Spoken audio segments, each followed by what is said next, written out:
जय मसीह की दोस्तों। मैं नील कुमार एक बार फिर आपके सामने हूँ परमेश्वर के वचन को लेकर।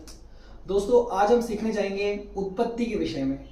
दोस्तों, जब हम छोटे थे तो जिज्ञासा होती थी बचपन में कि ये सृष्टि कैसे बनी है, आकाश कैसे बना है, पक्षी कैसे बने हैं, सब कुछ कैसे आया है। मेरे दिल में भी ऐसी जिज्ञासा थी मेरे प्रियो कि मैं एक बार जानूँ कि सब कुछ कैसे बना है, उसका क्रिएशन कहाँ से हुआ है।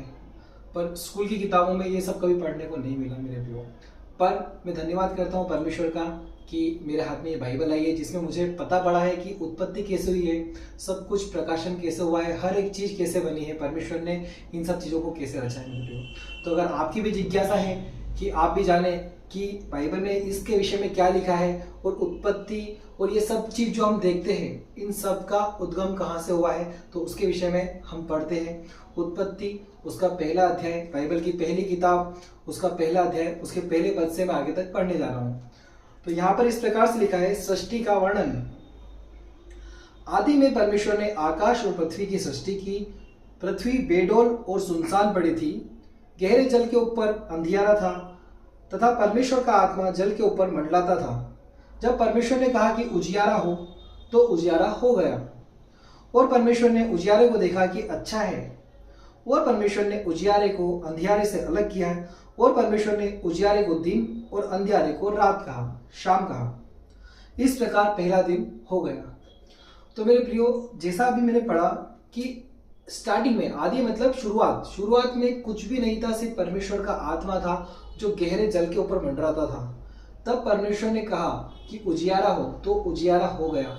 और परमेश्वर ने उजियारे को दिन, फिर शाम, जो अंधकार था उसको उन्होंने शाम कहा। ऐसे करके पहला दिन परमेश्वर ने बनाया।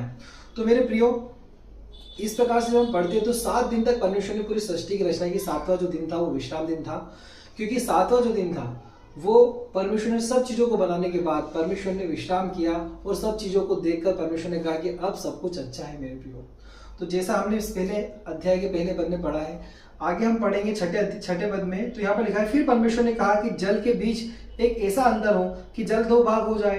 तब परमेश्वर ने एक अंतर बनाकर उसके नीचे के जल और उसके ऊपर के जल को अलग अलग किया, और वैसा ही हो गया। ये सारी चीजें परमेश्वर ने मुंह से बोल के कही मेरे प्रियो कि ऐसा हो, और वैसा ही हो गया। मेरे प्रियो, परमेश्वर ने हर एक चीज को मुंह से बोलकर क्रिएशन करा है, पर हमको और आपको परमेश्वर ने अपने हाथों से बनाया है। जब हम आगे बढ़ेंगे तो हमको पता पड़ता है, आप में से कई लोग जानते हैं कि परमेश्वर ने आदम की रचना कैसे की है। आगे लिखा है आदम की रचना के विषय में, अगर हम पढ़ेंगे इसका 27 पद। तब परमेश्वर ने मनुष्य को अपने स्वरूप के अनुसार उत्पन्न किया, अपने ही स्वरूप और अपनी ही समानता में, और उन्हें नर और नारी करके मनुष्य की सृष्टि की। तो परमेश्वर ने नर और नारी करके उनकी सृष्टि की, पर परमेश्वर ने आदम को मिट्टी में से रचा। आगे अध्याय में हमें मिलता है कि आदम को परमेश्वर ने मिट्टी में से रचा और उसके नथुनों में जीवन का श्वास फूका और आदम जीवित प्राणी बन गया। आदम एक जीवित प्राणी बन गया, क्योंकि परमेश्वर ने अपने आत्मा को और अपने श्वास को आदम के शरीर में फूका, और जैसे उसने फूका वैसे हम जीवित हो गए। वैसे मेरे प्रियो, हम आज जो जीवित है परमेश्वर की सांस और परमेश्वर की आत्मा से जीवित है। और बाइबल में लिखा है, यदि परमेश्वर अपनी आत्मा और अपनी सांस को अपने में ही समेट ले तो हम सब जीवधारी एक संग नष्ट हो जाएंगे। तो मेरे प्रियो, यदि आज हम जीवित हैं तो हमको धन्यवाद करना चाहिए कि ईश्वर हम जिंदा है। धन्यवाद। कितने ही ऐसे लोग हैं मेरे प्रियो जिन्होंने आज का दिन नहीं देखा है। हम धन्यवाद देते हैं कि परमेश्वर ने हमें जीवित रखा है, हमारे परिवार को बचाया है, उसके लिए हम धन्यवाद करते हैं। तो ऐसे ही छोटे छोटे संदेशों को हम आगे बढ़ते जाएंगे और हम सीखेंगे कि कैसे इस सृष्टि की रचना हुई।